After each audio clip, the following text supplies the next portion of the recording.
Hello and welcome back to another edition of the GSMC College Football Podcast, presented to you by the GSMC Podcast Network. As always, I'm your host, Jake Daly. On this Wednesday, May 21st, got a good show for you today. Going to talk a little bit more on this new commission and could it be threatened by state laws. Tennessee recently introduced a bill into their Senate that could threaten what some of the commission's, requirements, what their goals are for this new organization. Could state laws impact that? We're also going to dive into the flag football team in 2028. Some college stars that I think could potentially make that team in 3 years, guys that are stars right now that could have the skill sets to kind of translate that to flag football. We're also going to do a little ACC preview today, as well as continue our SEC rankings. Make sure you stick around for that. And we're going to talk about who is the real wide receiver U. I don't know. It's interesting, especially in the past decade. There's been a couple programs that are up there. But before I dive into anything, I just want to remind everybody this show is all about you. We love hearing your comments, your questions, your insights, your opinions. Anything you got, we want to hear it.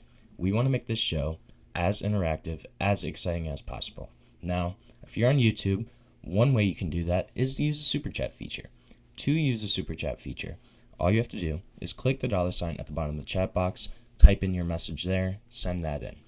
This guarantees that your message gets on the air, gets read live. It's also just a great way to support our channel, support what we're trying to build here at GSMC. We are so grateful to have you all here as a part of our community.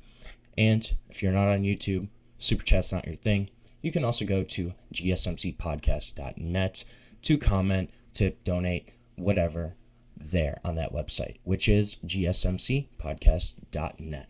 Now, let's get into this whole commission. So on May 1st, perhaps in signing that was intentionally kind of quiet, Tennessee Governor Bill Lee scrawled his name across the bottom of a 6-page state bill.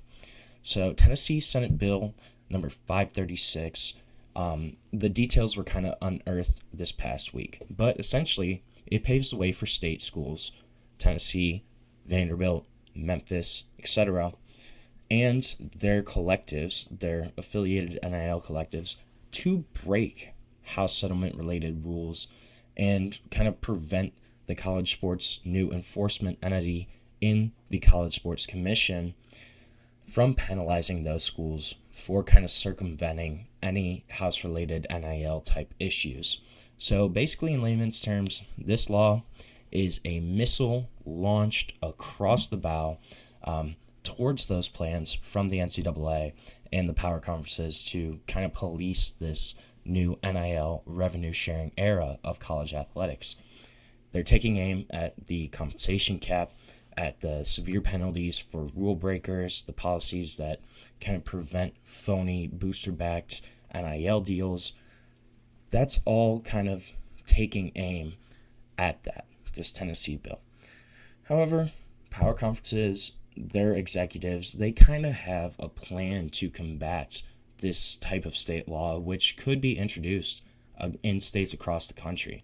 Officials from the Big Ten, the SEC, the ACC, the Big 12, are circulating a draft of kind of a groundbreaking document, first of its kind, but essentially this document is intended to prevent universities from using those state laws to violate new enforcement rules.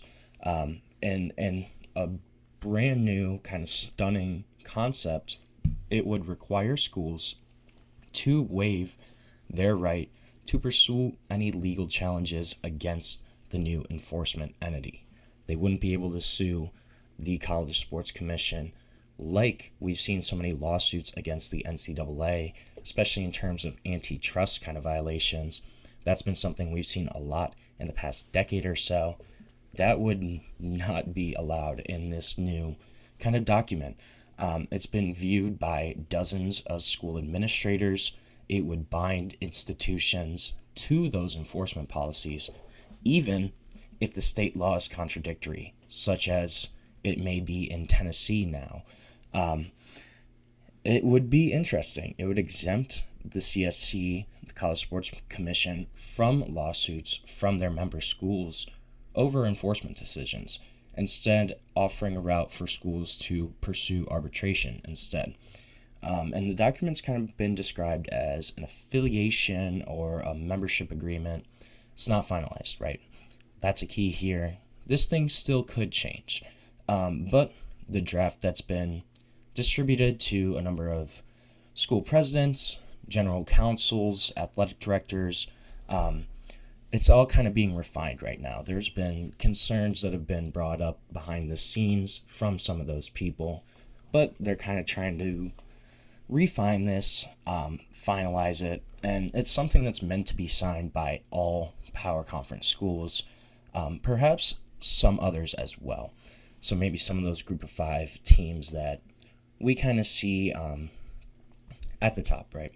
Boise States, the Fresno States, those type of schools, could we see them kind of opt into a similar settlement as a way to kind of bind the group together, provide stability around the enforcement of these new rules? I think that's something that's very possible. It also includes decisions from the new Deloitte-run NIL clearinghouse. It's being dubbed NIL Go, which is an entity that's kind of expected to enforce stricter NIL laws, enforce kind of booster payouts by guys such as Cody Campbell, those big-time boosters at some of these programs that can just throw a bunch of money towards the football program, towards basketball, whatever. They kind of want to combat that. And the consequence for not signing this agreement is super steep. A school risks the loss of conference membership, of participation against other Power League programs. One AD who's seen the document, he said, you either sign it or we don't play you. That's kind of how it seems like it's going to be laid out. Another Power Conference president with membership knowledge of the document, he said as a condition of membership, you must comply with the settlement and the enforcement. So this is kind of written in. You have to sign this or we're not going to play you. And that's a little concerning for schools such as Tennessee. This is an agreement, though, that's kind of evolved over time. Yahoo Sports first learned of its existence in February, and since then, it's kind of changed a couple different times.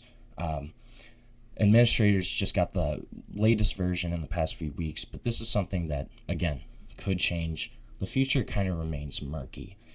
First, before anything happens, the House settlement has to be finalized. It has to be granted approval from Judge Claudia Wilkin, and revenue sharing is supposed to start on July 1st. So there's kind of a deadline there, but it's up to her. That timeline is up to Claudia Wilkin. We're not sure. Everything kind of has to be approved at first, which is still a question mark. We still don't know, will this House settlement actually go through? Will that kind of grandfathering in affect the approval of the settlement? Not sure yet, but it's interesting. There's a couple different aspects to this that I think it's interesting. Signing an agreement exempting a state university from following its own state law is a little troubling, right? It's especially true when the consequence is potentially getting evicted from your own conference. So think of Tennessee. If they're threatened with being kicked out of the SEC, can they really go against that, even though it may violate their own state law? That kind of concept is actually addressed in Tennessee state law. The law prevents an athletic association from adopting and enforcing rules that violate state law, prohibits any association from, quote, interfering with the school's membership status, voting rights, and revenue distribution. So they're kind of trying to build a safeguard in there for Tennessee to remain in the SEC, Vanderbilt to remain in the SEC, Memphis to remain in the AAC. If they follow this state law and kind of circumvent the rules. It seems like they're trying to build protections in for their own universities. And this has been something that I think it's going to happen across the country. We might start seeing more of these states try to implement laws to get around and kind of circumvent the rules. The Tennessee law is pretty interesting. It gives schools and third parties in the state cover, and that was the actual word that was in the document, quote, cover, not to follow the rules that may be subject to antitrust scrutiny. Many of the House settlement rules, concepts, everything that's kind of related to that House settlement, especially the clearinghouse, this NIL type clearinghouse, it could all be in jeopardy of such scrutiny from these state laws. But the settlement is expected to kind of usher in a new, more professionalized model where schools can share millions of dollars of revenue with athletes in kind of a salary cap type system. The NIL Go clearinghouse, I think, is really interesting, and Deloitte themselves said at the ACC spring meetings this past week, their officials shared figures that 70% of past deals from booster collectives would have been denied, 90% of past deals from public companies would have been approved, and then in March they shared even more figures. They said about 80% of NIL deals with public companies were valued at less than $10,000, 99% of those deals were valued at less than $100,000. So those numbers kind of suggest that this clearinghouse threatens to really curtail the millions of dollars that these collectives are distributing to athletes, right? If they use this as a model, we're not going to see, the $4 million quarterback anymore. That's just not how it's going to work. Salaries, and they're basically salaries right now, right? They're kind of masquerading as endorsement deals, whatever, especially the booster-based ones. We might not see that now because of this clearinghouse. I think that's a big component of this too. We're going to be able to see if this affiliation agreement is able to kind of curtail schools circumventing around these laws. The state NIL laws, especially in particular places, just kind of permit their universities to do that, to go around the rules because there's no enforcement. Is this going to be something where this affiliation agreement actually works? Will they be able to kind of say, hey, no, you can't get around these rules? Even if your state kind of permits it, you can't do that. You're going to be gone from our league. You're going to be gone from your conference. You're going to lose out on hundreds of millions of dollars in revenue if you try to go around these rules. That's kind of what they're hoping is going to be the case. We'll see if that actually is going to be the case. Is that going to see how this is all going to kind of shake out? Especially with the CEO, with this new executive board, is it going to be something where it makes sense to actually enforce the rules? Is it going to be something that schools try to get around and are capable of getting around? What will be the punishments? We're not really sure, but this is still a situation that is very fluid. We're going to see how it's all going to shake out, hopefully in the next couple months, and we're going to see the future of college football, where the sport could potentially go, what's going to happen, and will rules actually be enforced? That's going to be the big question. So right now, we're going to take our first break of the show. When we come back, I want to look at some current guys in college football that I think have shots at potentially making the 2028 flag football team for the Olympics for the United States of America. We're going to talk about that when we come back on the GSMC College Football Podcast. I feel like I'm losing my mind. Is everybody in the world blind? Please, Lord, give me a sign, a sign. I feel like I'm losing my mind. Is everybody in the world blind? Please, Lord, give me a sign, a sign. I wanna be the greatest. Everybody on the fake shit. I look around and feel like everybody is the fakest. I make this every day man, I'm impatient, hoping one day I blow up from the basement. Statement, the top is so vacant, I don't hear shit that I think is amazing. Waiting for my day when I'm playing sold out shows for 1,000 faces. Hey, give me that crown, get in my way and to be put down. It ain't your place, all this my town. If I want that shit, then I'll get it right now. I'm losing it, the noose it fits, some losing shit, a stupid myth. You choose to live or choose to dip, you choose to fight or lose your grip and lose a gift. Oh, I feel like I'm losing my mind. Is everybody in the world blind?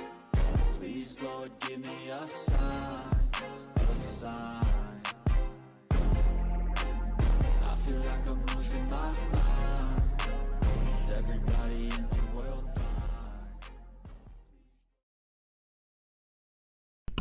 blind? Welcome back to the GSMC College Football Podcast, presented to you by the GSMC Podcast Network on this Wednesday, May 21st.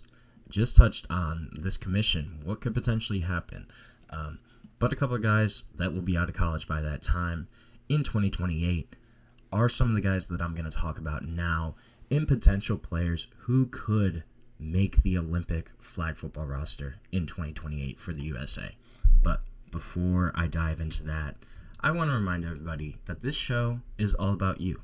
We love hearing from you. We love hearing your comments, your questions, your opinions, your hot takes, your insights, whatever you got. We want to hear it. We want to make this show as interactive, as exciting as possible. Now, if you're on YouTube, one easy way to do that is to use a super chat feature. To use a super chat feature, all you have to do is click the $ at the bottom of the chat box, send in your message there. This guarantees that it gets on the air, gets read live. It's also a great way to support our channel, support what we're trying to build here at GSMC. We couldn't do what we do without your ongoing support. Now, if YouTube's not your thing, if Super Chat's not your thing, you can also go to gsmcpodcast.net to comment, to donate there. Again, that website is gsmcpodcast.net. Now, let's get into the Olympics.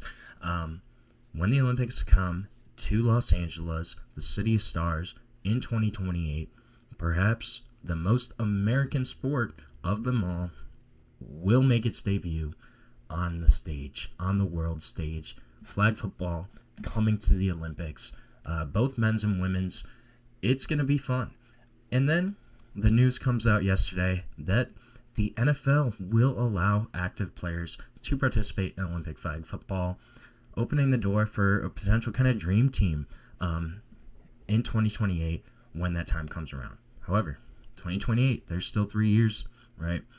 There could be some guys that are in college that are just coming into their peaks that could potentially make this roster. And you also got to note, skill sets don't necessarily align with flag football. Think of a guy like Peter Woods at Clemson. Yeah, great football player in tackle football, in the traditional kind of football-esque landscape, I guess, but not going to be a guy you want on your flag football team. So with all that kind of being considered, the first guy I have, it's got to be Jeremiah Smith, right? This is a kid that lit the college football world on fire last year as a true freshman.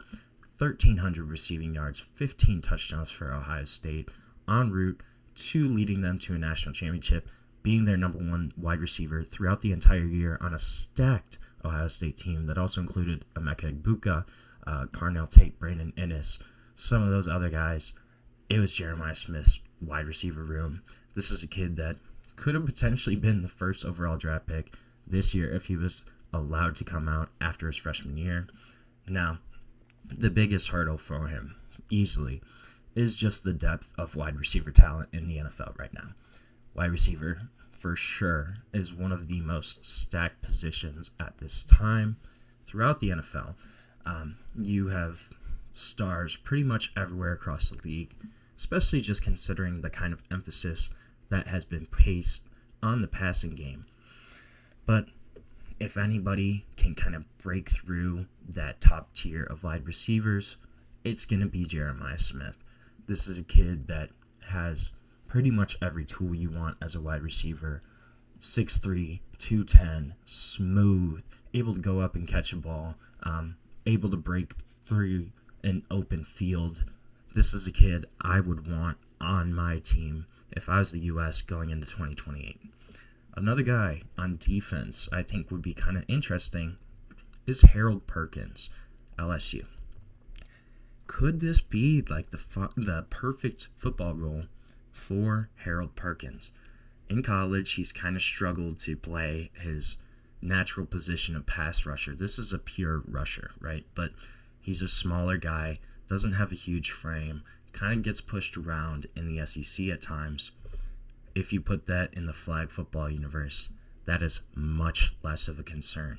This is a guy that he's able to start off the ball, that gives a lot of extra benefit to speed, agility, and rushers have to be able to kind of respond to potential running plays, to dropping back in coverage. Harold Perkins can do all of that. This is a guy that, as a pass rusher, he's much more reliant on speed, on agility, quickness, get off. That's just his type of game. Then he's spent the past 2 years refining both his run-stopping potential and his dropping back into coverage. If you put him in a flag football defense, let him kind of be an Army Swiss knife, just roam around, affect the game in a lot of different ways. This is a kid that I think would do really well in that type of structure. Has all the physical tools, has shown glimpses of his star potential. I think if he puts that all together, especially if you give him a couple years of seasoning, you give him this year at LSU where I think he's gonna do really great. Then you give him a couple years in the NFL to kind of hone in on all of those well-rounded traits. This is a guy that can easily have an impact for you on defense. Have him roam around, be one of your pass rushers, but he can do a lot of different things on defense.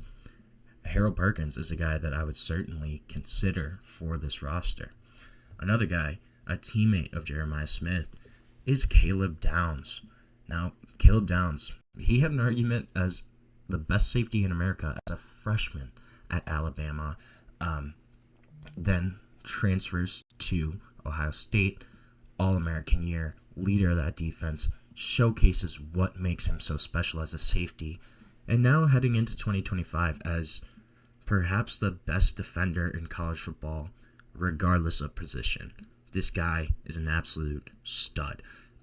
189 tackles, 12 tackles for loss, 10 passes defended, 4 interceptions in the past 2 years, including just a dominant performance at the back end of that Ohio State defense last year in 2024.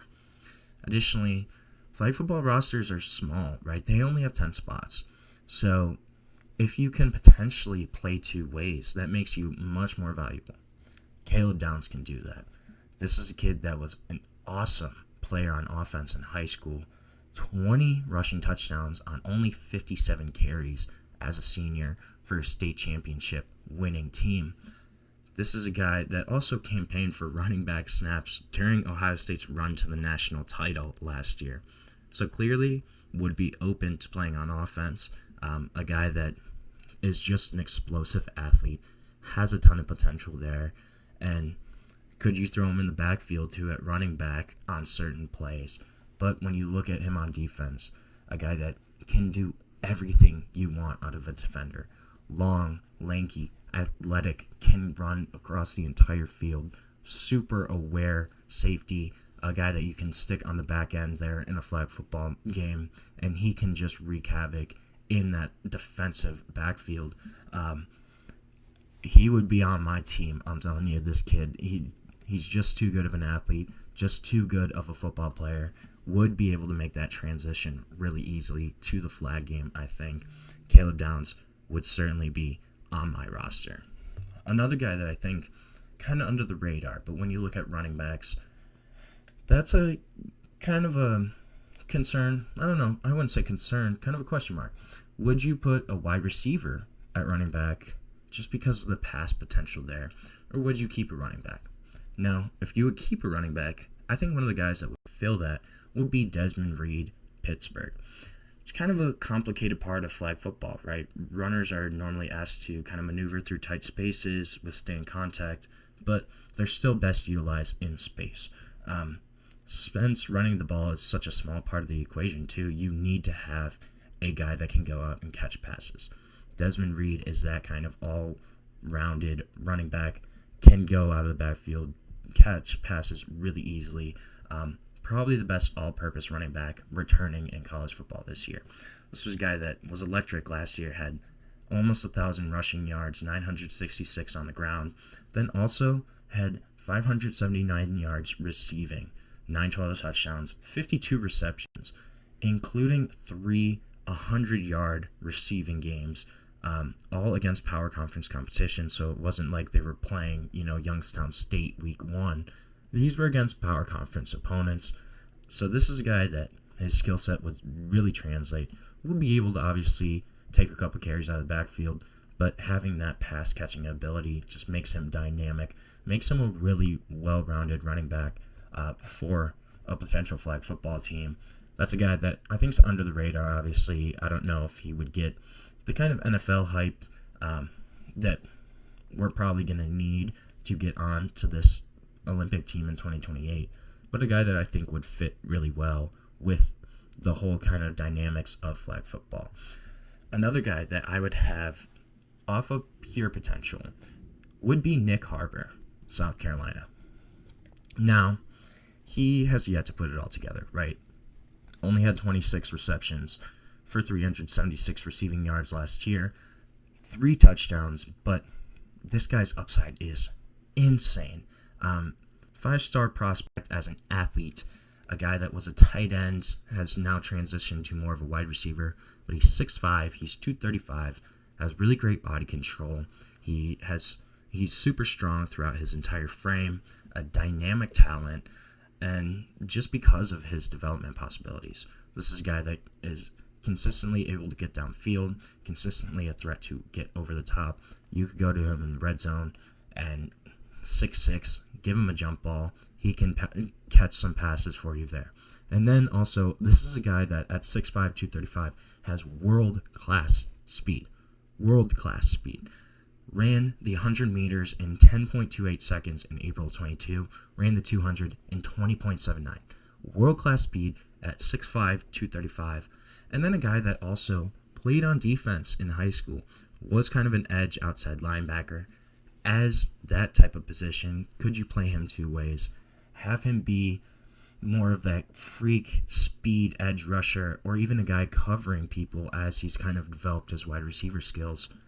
Could that be a guy that you could really do a whole lot with on a flag football team? I think the possibilities are endless with Nick Harbor, and I just think it'd be a guy that's would make a lot of sense, would be a lot of fun to watch on a flag football competition, especially on the world stage in 2028.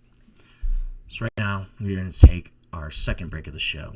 When we come back, we're going to talk some ACC ball.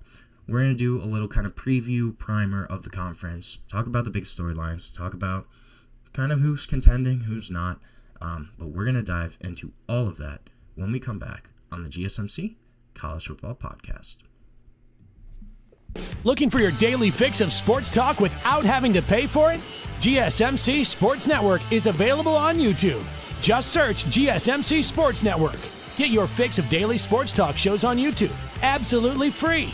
NFL, college football, NBA, MLB, MMA, UFC, fantasy football, and so much more. GSMC Sports Network has shows running all day long, with new sports shows starting every 2 hours. Just like on your favorite cable sports channel, except GSMC Sports Network is absolutely free. Just search GSMC Sports Network on YouTube to catch one of your new favorite shows, like the GSMC College Football Podcast, Chip Shot Football Podcast, Hoops and Heels Women's Sports Podcast, GSMC Basketball Podcast, and so many more. Check it out for yourself. GSMC Sports Network, now available on YouTube absolutely free.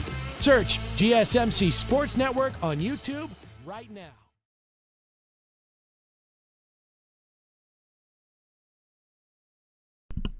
Welcome back to the GSMC College Football Podcast, presented to you by the GSMC Podcast Network.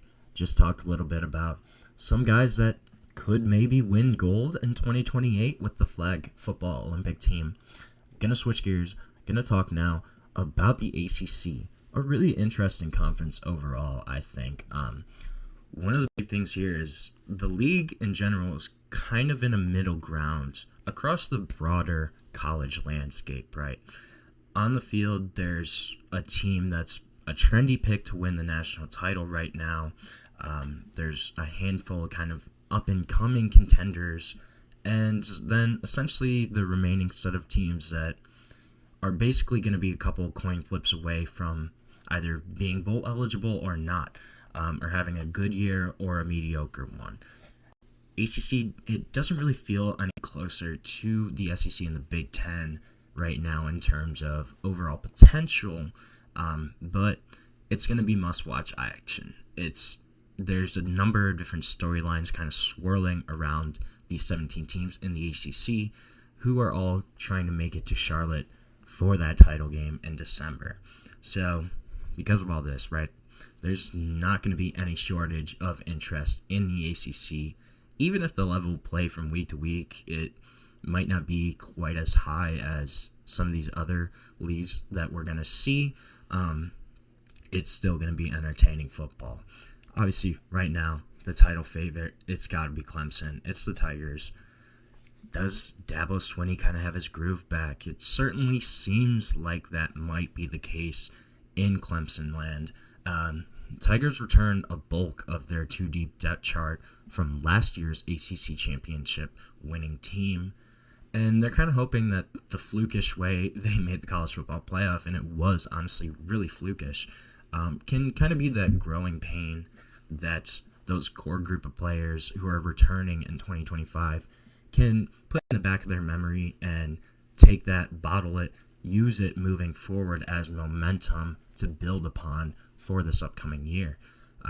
This isn't just a group of good players coming back, though. There's a lot of potential for upwards of 4 first-round picks. There's some high-end talent on this Clemson Tigers roster. Cade Klubnik, obviously returning at quarterback for his third year as a starter, has a lot around him, too, in terms of returning offensive pieces. That pretty much entire wide receiver room, Antonio Williams, Bryant Wesco Jr. coming back, those are big pieces. They have 4 starters coming back on the offensive line. You still have Peter Woods, TJ Parker on the defensive line. You have Avian Terrell at cornerback. You have a lot of pieces here coming back. Garrett Riley back as offensive coordinator should have consistency there in that scheme. And then defensively, bringing in Tom Allen from Penn State to run that unit is going to be a big upgrade for them. I would expect to see at least some medium level type of improvement from the Clemson defense. There's a lot to work with there. If there's kind of one question mark that's hovering around Clemson right now, it's probably the schedule. You have LSU week 1. You also have to play at South Carolina this year. And then in league play, you have a 4-game stretch starting in late October that includes SMU, Duke, and a trip to Louisville, which when you're looking at ACC play, that's almost as tough as it gets, right? Besides Clemson, there's kind of a couple other dark horses in the ACC this year. SMU obviously is going to be there after hanging right around getting into the college football playoff last season. I think Miami is kind of a dark horse as well. Still a really talented program there. Carson Beck coming in as the starting quarterback. It's going to be interesting. Louisville. I think Louisville is really, really intriguing this year. Won 9 games last year under Jeff Brom. Bringing in another transfer quarterback in Miller Moss, who may have the highest upside potential of any of the 3 transfer quarterbacks that Jeff Brom has brought in during his time as the Louisville head coach. You also have Colin Lacey there at wide receiver. You have a really great 1-2 punch at running back, Isaac Brown, Duke Watson. A really great defense returning for Louisville. They're a dark horse there. Aiming high then, too, you have Duke coming off a 9-win season, bringing in Darian Mensah at quarterback from Tulane. That's an intriguing roster. Georgia Tech, returning Haynes King, returning Jamal Haynes, They do lose Eric Singleton Jr. at wide receiver, but this is a team that's returning a lot and had a lot of confidence to build on at the end of the season. Can they take that Georgia loss in November, kind of turn that into some positive momentum going into 2025? I think it's certainly very possible. North Carolina, I'm going to get into them in a minute, but aiming high certainly. Then you have kind of those battling for a bowl teams. You have the Boston College, the Florida States, Syracuse is going to be interesting, coming off the 10-win season. How do they bounce back after losing Kyle McCord, losing Trevor Pena, losing Murad Watson? That's going to be an interesting situation to look at there in New York. Virginia Tech. Can Virginia Tech bounce back? There were high expectations for them and Kyron Drones in 2024. Obviously, they did not reach those. Can that be something that they maybe are able to fix? If the rain is coming through, I apologize, but we're going to get through it right now. So the ACC really kind of seems stratified coming out of spring practice right now. There's a couple programs in Stanford, Wake Forest, Cal that are kind of all trying to just stay afloat right now. There's a couple of really true contenders to make the college football playoff. Then there's, that whole middle tier where, I don't know. It could kind of go either way. If there's one key to finding separation, I think this year, it's going to come down to having a quarterback or not. You have Clemson, SMU, obviously both returning quality starters in Cade Klubnik, Kevin Jennings. And then you have Miami, Louisville, Duke, North Carolina all bringing in high-profile quarterback transfers in Carson Beck, Miller Moss, Darian Mensah, and Gio Lopez there for the Tar Heels.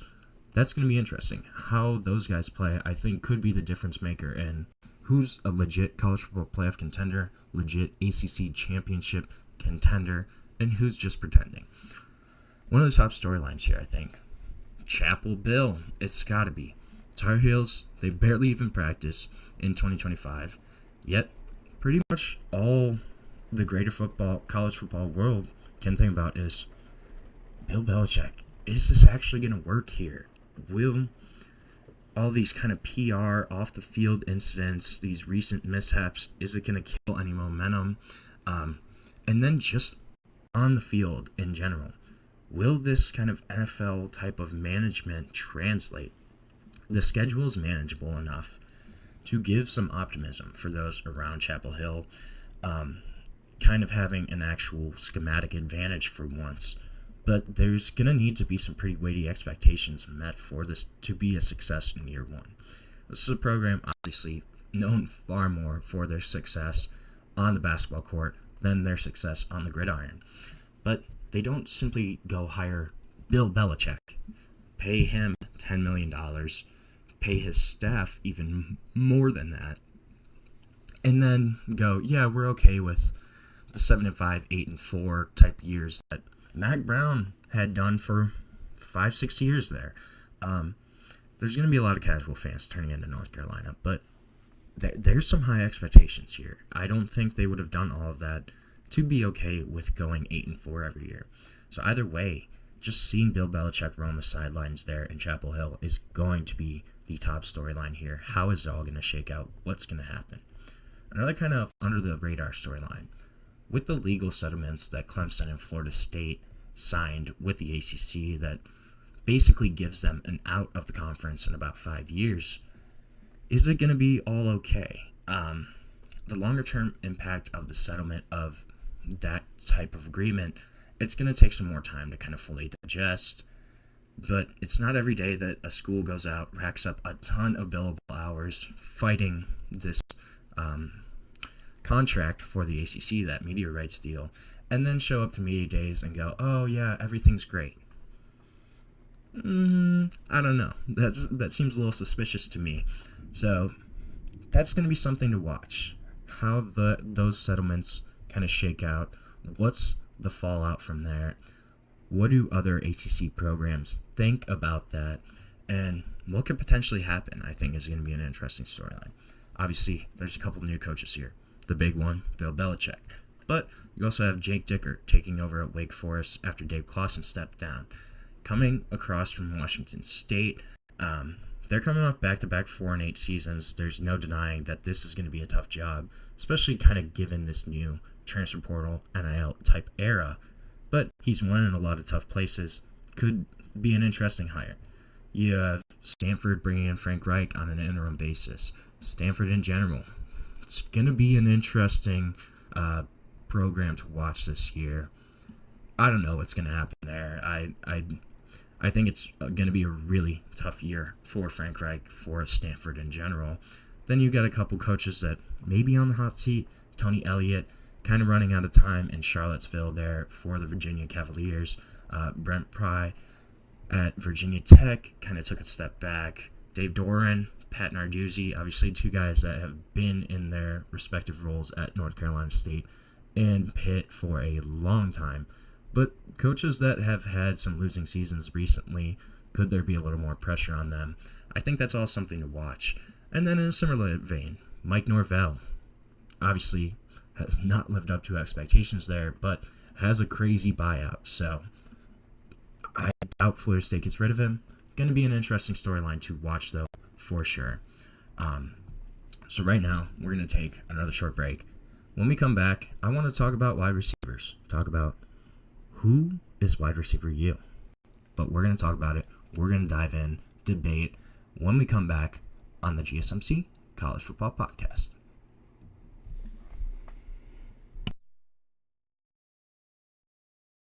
For the best and latest podcasts available anywhere, go to the podcast app on your cell phone and type in GSMC to access free content-rich podcasts on health and wellness, book reviews, sports, entertainment, relationships, social media, movies, technology, finance, and even weird news. Subscribe and download the GSMC Podcast Network's family of shows, available everywhere podcasts are found.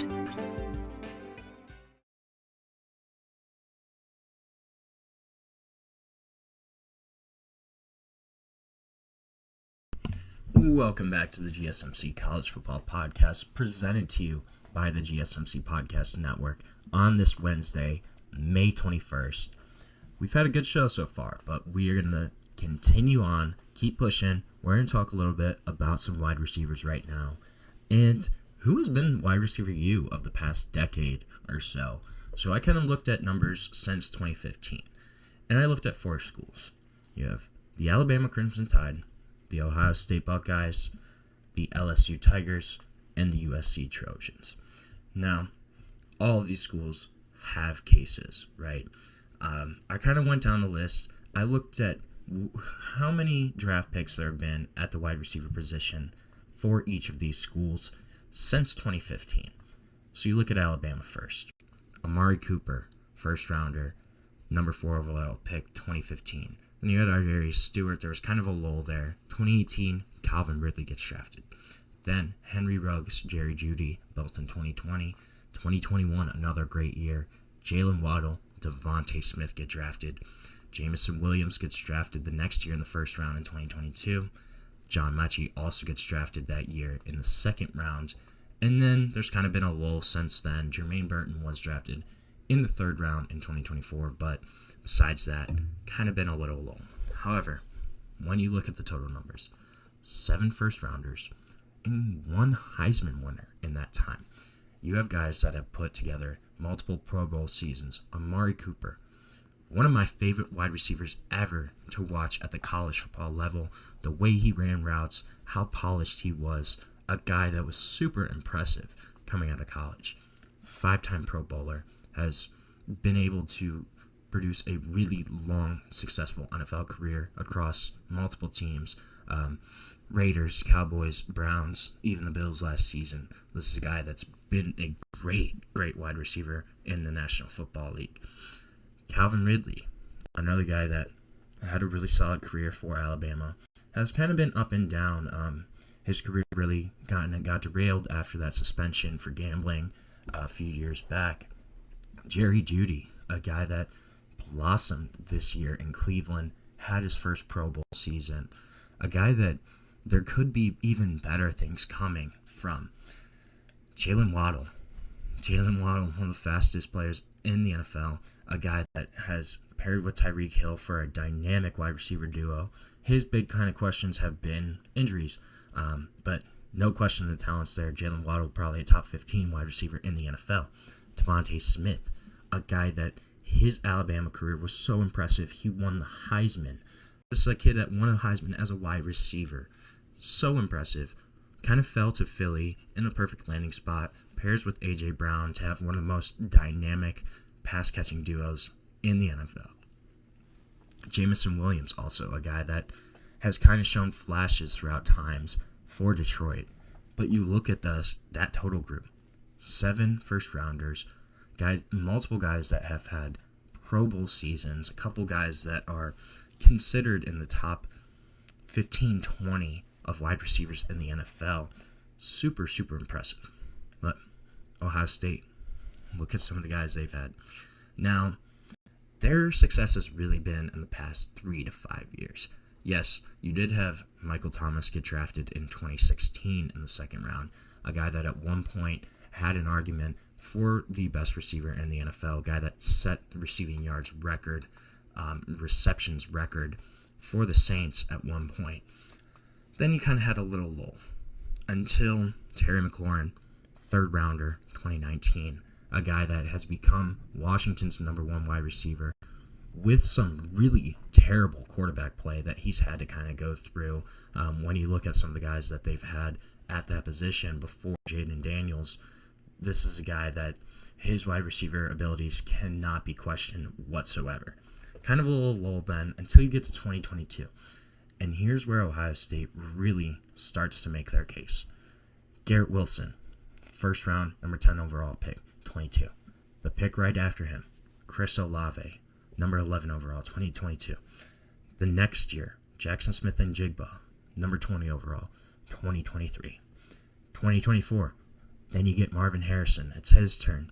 First round, 4th overall, probably the best wide receiver prospect that they've had. Then this year, 25, another first rounder, Emeka Egbuka, 19th overall. So that is 4 straight years of a first round wide receiver. And it could continue again this upcoming year. You look at guys like Carnell Tate. Could Carnell Tate kind of go into that next level? Brandon Inniss also has that potential. I would look more at Carnell Tate as the guy. Then you obviously have Jeremiah Smith, the next great one up. Could be the best out of all of them. Won't be draft eligible until 2027. This is a kid, absolute freak. I think he's probably the best one that we've seen come out of Ohio State so far, and we haven't even seen his full potential. We've only seen him as a true freshman, but a guy that's a freak. Ohio State's case, they've made on recency, right? The past 4 years, you look at what Garrett Wilson's done with the Jets, Chris Olave taking over as the number 1 guy for the Saints, Smith and Jigba going to step into a really huge role in Seattle this year with Tyler Lockett gone, with DK Metcalf gone. Marvin Harrison had a really solid rookie year, a guy that is going to be even better in year 2. And then Emeka Egbuka coming in for the Buccaneers, pairing with Mike Evans, Chris Godwin, a really interesting slot. Another program, too, is LSU. LSU, again, you kind of look at recently, but since 2020, Justin Jefferson, first rounder. Jamar Chase, 2021. Terrace Marshall. Keishawn Butte was a 6th rounder, but then the past year, Malik Neighbors, Brian Thomas, both first rounders last year. The top 2 wide receivers is of that rookie class in the NFL this past season were Malik Neighbors and Brian Thomas Jr. in their respective conferences. 2 super impressive guys. And then you have 2 guys that are arguably both have a case for the best receiver in the NFL. Justin Jefferson, Jamar Chase. So this class, it's more on the star power. It's more about Jefferson, Chase, potentially Malik Neighbors, potentially Brian Thomas. We're not sure who the next guy up, though, is at LSU. I don't know. There could be a couple different options, but right now, their case is based on star power. And you look at USC. Nelson Aguilar, Juju Smith-Schuster, Michael Pittman, Amon-Ra St. Brown, who's been their best wide receiver in the NFL, was the lowest drafted of all those guys in the 4th round in 2021. Drake London first rounder, Jordan Addison first rounder. So this is a little more kind of an interesting class. I had them here just because of some of the pedigrees of some of these guys, but I don't really think that they're on that same kind of level as Bama, LSU, Ohio State right now. So USC got to be 4 for me. Then each of the other schools kind of have a case. If you're looking at the entire decade, I think the choice is Alabama. When you look at Amari Cooper, Calvin Ridley, Jerry Jeudy, Jalen Waddle, Devontae Smith, the depth there, the talent there is pretty remarkable. I think that gives them an edge over LSU at least. LSU, yes, you have Justin Jefferson, Jamar Chase, obviously 2 of the biggest names in the NFL. But after that, there's not a whole lot. Malik Neighbors could be one of those guys, but he still has to prove it. Brian Thomas could be one of those guys, still has to prove it though. Alabama has a couple guys that are more proven, that are better placed for success right now, that have proven more in the NFL. Jalen Waddle has had Pro Bowl years. Devontae Smith has had great seasons for the Eagles. Jerry Jeudy just had a Pro Bowl year with the Browns. Amari Cooper, obviously, multiple Pro Bowls. Calvin Ridley even had one. The depth there, I think, gives Alabama an edge. Now, Alabama or Ohio State. This is an interesting one. I think it's got to be Alabama. However, in the next couple years, I think it could certainly be Ohio State. If you look at what Garrett Wilson could potentially develop into, what Olave and Jigba, Marvin Harrison could all develop into, I think the potential there is greater for Ohio State if Marvin Harrison starts putting and stringing Pro Bowl seasons together. If Smith and Jigba takes over as the unquestioned number 1 in Seattle, the potential is there. It's higher for Ohio State. But right now, I think you have to go with Alabama. I think the pedigree here is just too much to ignore. I can certainly see this changing in the next 3 to 4 years as Ohio State gets more guys in. Carnell Tate, Brandon Ennis, Jeremiah Smith, as that kind of wide receiver unit keeps churning out guys. I think this is a place where we can certainly see Ohio State overtake Alabama. But right now, I think it's the Alabama Crimson Tide as wide receiver U of the past decade. But it's certainly up for debate. That's just my take. I don't know. Everybody is entitled to their own opinion. I think it's the Tide, though. I think when you look at the production, when you look at some of those names, it just makes too much sense. Plus, you pair that with the guy that won a Heisman at wide receiver. I think that's a huge factor, too. I think it's the Alabama Crimson Tide. So right now, we are going to take our last break of the show. When we come back, we're going to continue on with our SEC rankings. I got 3 teams today. We're getting down to the last 2 days of this, but we're going to continue on when we come back on the GSMC College Football Podcast.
Welcome back to the GSMC College Football Podcast, presented to you by the GSMC Podcast Network on this Wednesday, May 21st.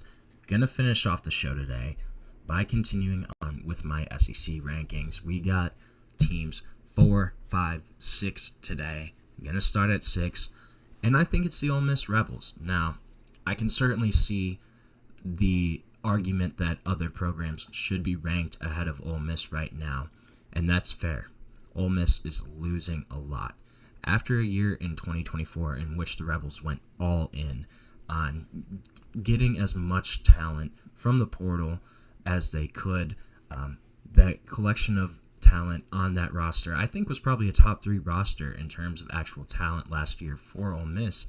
Just self-inflicted mistakes. An avoidable loss at home against Kentucky, a loss at LSU in which they should have won that game. They were leading for the vast majority of it. And also a loss right at the end of the season to Florida, and a game in which they were in prime position to get to the college football playoff to earn one of those bids. But it all fell apart, and they lost. They did not go all in. They did not win last year. It's going to be interesting. After kind of going all in and losing a ton of those guys, there's certainly a lot of row for kind of a loss at Ole Miss. Replacing Jackson Dart, not going to be easy. Kind of a program legend at this point. Set a bunch of passing records for Ole Miss. Ole Miss first-round quarterback since Eli Manning, guy that got drafted to the Giants as well. But Ole Miss is really high on Austin Simmons. If you want, go check out my video where I kind of did a deep dive on Austin Simmons. This is a really intriguing quarterback. 19 years old, already graduated from college, 6'4", left-handed, really smooth operator, incredibly intelligent. This is a guy that Ole Miss, Lane Kiffin, really likes. They've kind of been anchoring him as the quarterback of the future for the past 2 years now. But pretty much everything around him is kind of a question mark. Wide receiver, you're losing Trey Harris, you're losing Juice Wells, and Jordan Watkins, your top 3 wide receivers from last year. Caden Lee's coming back. That's a big bonus. But pretty much everybody else in that room is new. You have Deshaun Stribling coming in from Oklahoma State. He's expected to kind of play a major role. Harrison Wallace coming in from Penn State could be a guy that also factors in there. Caleb Cunningham, 5-star wide receiver freshman. Could he potentially get reps as well? I wouldn't count it out. Running back, also kind of a question mark. They let Quinshon Judkins go to Ohio State for 2024, and it showed in the running game. Kind of struggled. And this is a position that's also going to be losing Ulysses Dew Bentley. So Logan Diggs kind of sounds like he's going to take over after a torn ACL. This is a guy that's bounced around, started at Notre Dame, had a couple really good seasons there, went to LSU for a year, didn't play a ton, went to Ole Miss last year, tore his ACL, but he's healthy, should kind of be the number 1 back this year. But after that, not really sure. Defensively, they have a lot of question marks, especially on the D-line. You're losing pretty much every starting defensive lineman. Princely Umamilan, Jared Ivey, Walter Nolan, J.J. Big East, all gone to the NFL. At linebacker, Pupal Jr. is gone, and Trey Amos is gone at cornerback. This is Lane Kiffin. They brought in a ton of guys in the portal. It's going to be interesting. Princewell Umamilan, Princely's younger brother, transferred in from Nebraska, a guy that should be one of those key edge rushers for Ole Miss. Son Taron Perkins at linebacker kind of might play more of a hybrid role. He's kind of a Micah Parsons type of player. He's a really big prospect to keep an eye on for this year. Can he step into kind of an All-American type role for Ole Miss? That's always kind of been the expectation for Perkins to get there eventually. But this is a team that still has a lot of talent. Daquan Wright at tight end is going to make a big difference. I think some of these transfers are going to fill holes. And Lane Kiffin is still the head coach for Ole Miss. This is a guy that, love him or hate him, he wins football games. I would be surprised to see Ole Miss win less than 8 games. I think they're probably an 8-9 win team this year. And I think 6 is right around where they're going to end up when the season's done, when we kind of see how those final SEC rankings shake out. I think 6, right around there, is probably a pretty fair estimate for Ole Miss. Now, number 5, I think it's South Carolina. And if you've watched any of my show, you know I'm a really big fan of South Carolina, but I think 5 is probably a fair spot for them right now. They're kind of a trendy offseason pick right now, especially because of the emergence of Lenore Sellers. This is a guy that's going to be one of the best dual-threat quarterbacks in the country, one of the most physically gifted quarterbacks throughout the entire nation, a guy that can run for 150 yards, pass for 300 any given weekend. I really like him, and I think he's going to carry this South Carolina team. Yes, they did lose a good chunk. Wide receiver, running back, kind of iffy. Nick Harbor, who I talked about earlier, he's going to be a big question mark here. Can he put everything together?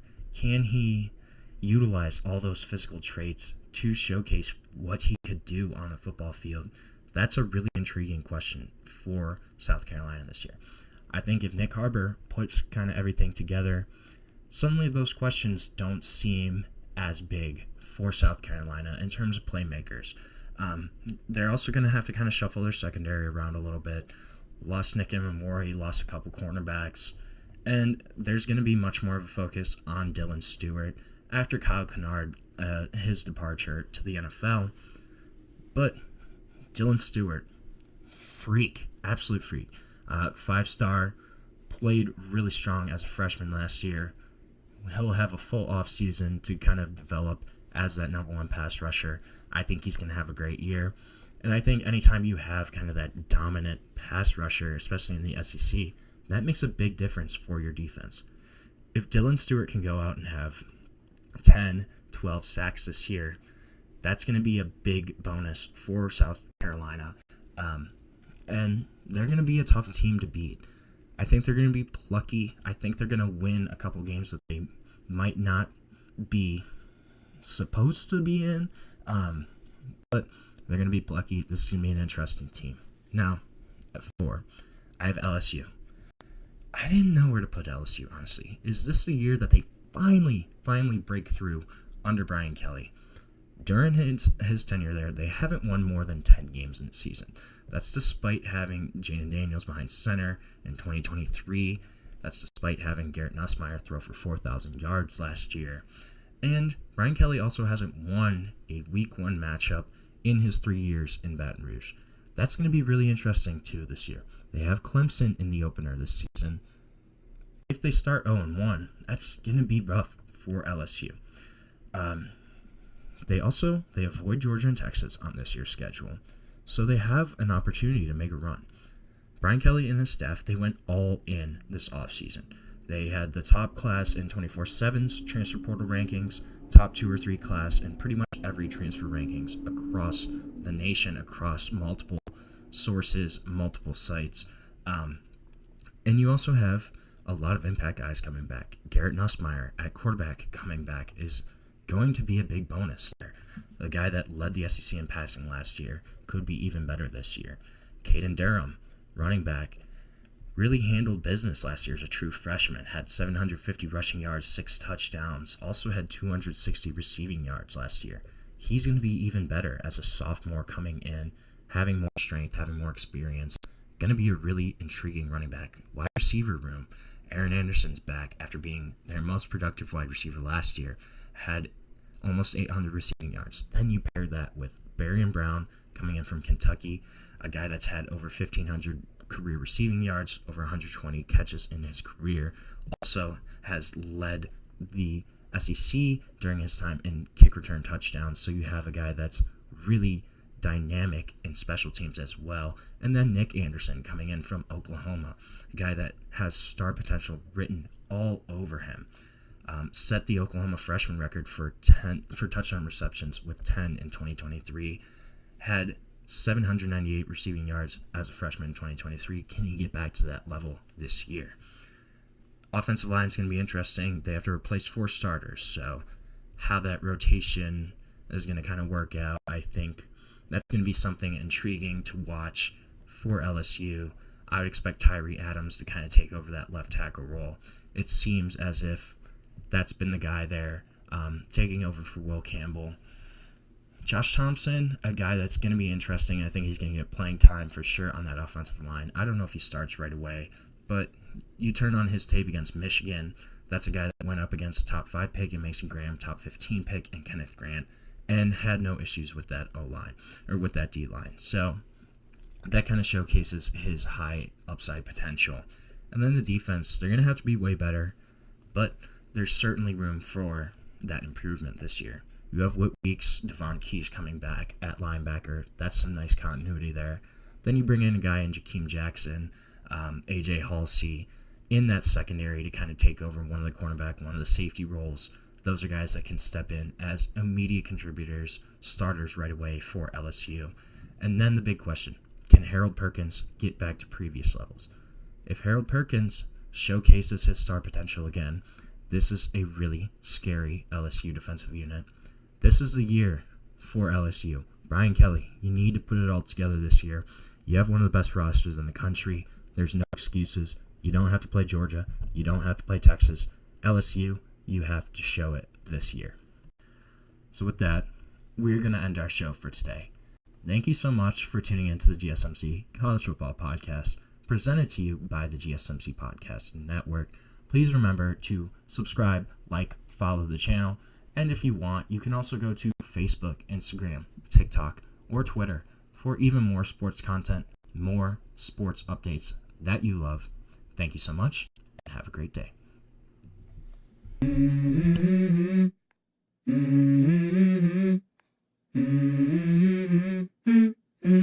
Let's go. I wake up to a little bit of drool on my pillow, feel like it's gonna be a bad day. Yeah, I'm tired of shit, and the coffee ain't hit yet, damn, ain't that great. I don't wanna go to